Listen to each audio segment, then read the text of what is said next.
Ferrofluidos, por Elkin Madroñero. Si le acercamos un imán a un vaso con agua, no observaremos que pase nada. Tampoco observaremos nada si acercamos un imán a un vaso con aceite, alcohol o casi ningún fluido que conozcamos. Tampoco pasará nada con el mercurio, no reaccionará a la presencia de algún imán. Eso es verídico. Pero existe una clase de líquidos que a temperatura ambiente sí responden a los campos magnéticos y son atraídos por un imán. Se trata de los ferrofluidos. Un ferrofluido es un líquido que, en todo su conjunto, responde y se polariza a campos magnéticos. No son un líquido homogéneo, como el agua o el aceite. En realidad los ferrofluidos son un coloide. Y ahí el secreto por qué reaccionan a los campos magnéticos. Un coloide se trata de una mezcla, en el que las partículas de la sustancia, llamada fase dispersa, se distribuyen uniformemente en otra llamada medio dispersivo. Las partículas de la fase dispersa son muy pequeñas, tanto que no se puede detectar con un microscopio óptico, pero sí se puede notar la presencia de ellas con un microscopio electrónico. De los tres estados de agregación de la materia, sólido, líquido y gaseosa, existen tres coloides, en todas las combinaciones entre fase dispersa y medio disperso, a excepción de gas. El gas, que es gas-gas. En el caso de los ferrofluidos, tenemos un coloide, donde la fase dispersa es sólida y el medio dispersivo líquido. Si compramos imanes muy pequeños y los ponemos en cápsulas para que no se mojen y los dejamos caer en un líquido donde apenas floten, tendríamos una aproximación muy burda de lo que sería un ferrofluido. Pero los imanes, incluso los más chicos, son muy grandes y necesitamos un ferrofluido que responda a campos magnéticos. Pero necesitamos un ferrofluido que pueda pasar por una jeringa. Y si lográramos obtener imanes muy pequeños, e incluso mucho más pequeños como un grano de polvo, pues sí se puede, y sin necesidad de utilizar algo tan complicado como la nanotecnología. Para un ferrofluido se utilizan compuestos que tengan iones de hierro, como la magnetita o la hermatita, que se pueden obtener en un laboratorio a partir de otros compuestos de hierro. En particular, la magnetita se obtiene haciendo reaccionar cloruro férrico y cloruro ferroso. Hay que aclarar que la magnetita fue el primer imán descubierto por la humanidad. Pues los griegos observaron que existía una piedra que atraía objetos de metal, y gracias a ellos se descubrió la magnetita. El problema con estos compuestos es que no les gusta estar sólidos y tienden a aglomerarse, por lo que si se les suelta en un líquido, en vez de distribuirse uniformemente como quisiéramos que pasara para obtener un coloide, se agruparán formando grandes cúmulos. Y para evitar estas aglomeraciones es necesario agregar un surfactante. El surfactante recubre las partículas y evita que se aglomeren. Es decir, el surfactante es como las cápsulas de las que estábamos hablando anteriormente por si tuviéramos imanes más grandes. Entonces, añadimos el surfactante y con el surfactante evitamos que nuestras pequeñas partículas se empiecen a aglomerar. El ácido ohélico es comúnmente utilizado como este. Una vez que tenemos encapsulados los imanes, solo falta distribuirlos en el medio en el que queremos que se dispersen, en un líquido portador. Por ejemplo, el querosene o queroseno puede actuar como medio dispersivo.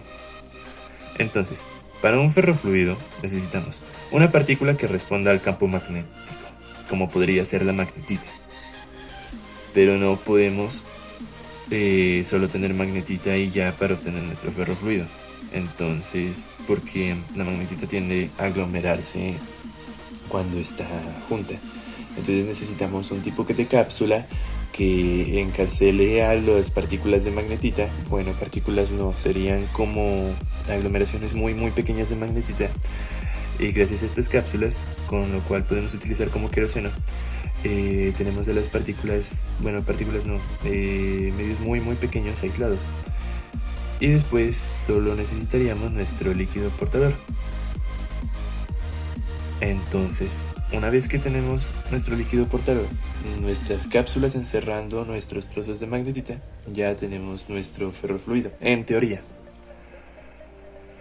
Pero no es tan sencillo como para obtener, o sea, como para decir, obtenemos nuestra partícula que responde al campo magnético, luego nuestro agente surfactante que evite que las partículas se deglomeren y luego solo nuestro líquido portador.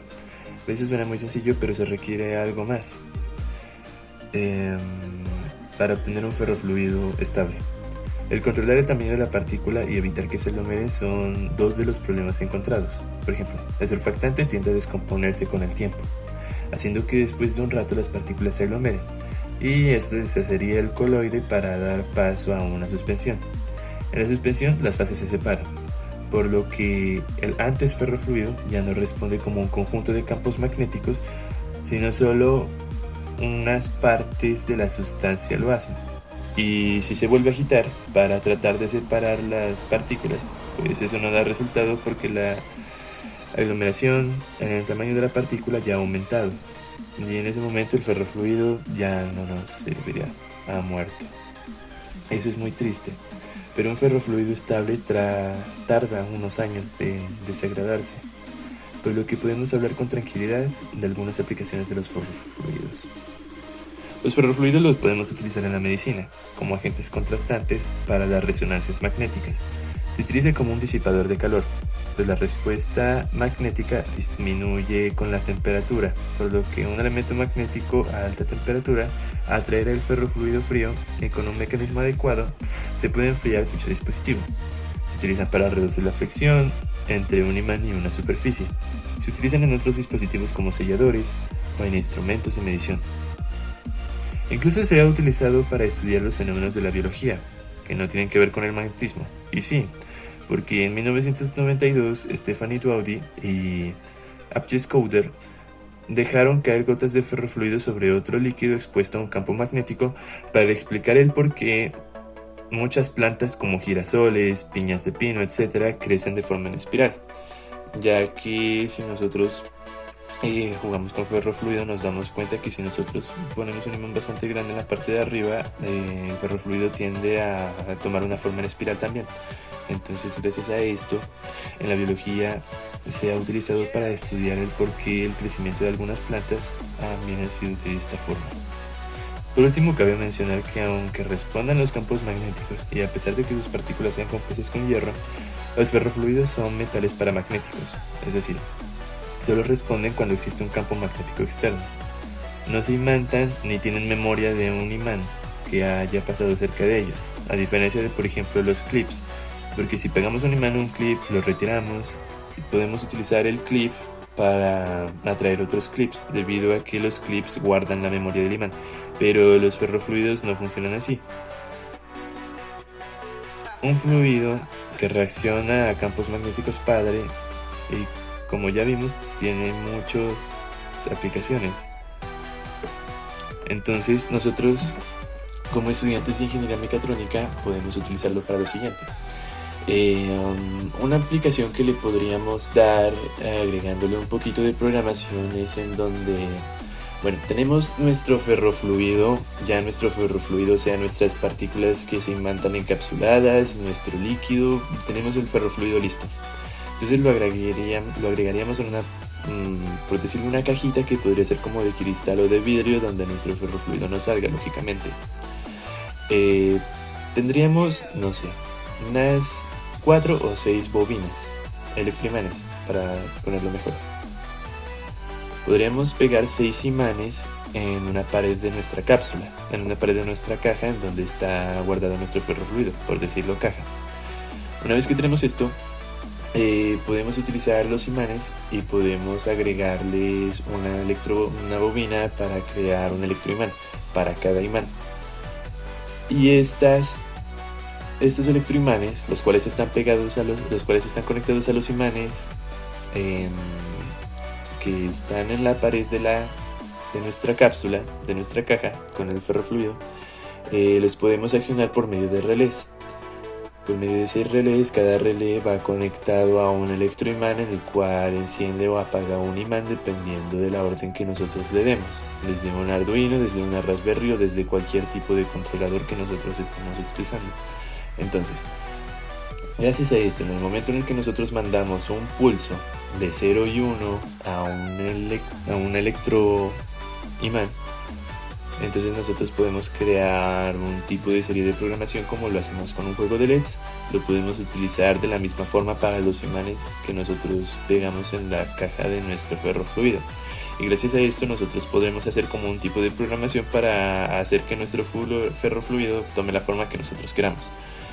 Con esto podemos hacer, no sé, un juego de Tetris o un juego de serpiente. Podemos hacer que nuestro ferrofluido tome una forma de serpiente o cualquier forma que nosotros queramos dependiendo de la programación que nosotros hayamos insertado para controlar el encendido y el apagado de los relés que a su vez controlan los electroimanes. Como vemos, los ferrofluidos tienen bastantes aplicaciones y es un tema bastante chévere de hablar debido a esto. Podemos buscar más aplicaciones hacia el futuro y quizá lo podemos utilizar después como un medio de conductor de electricidad debido a sus características de metal, en donde, no sé, quizá podemos obtener grandes avances tecnológicos gracias a este tema. Muchas gracias.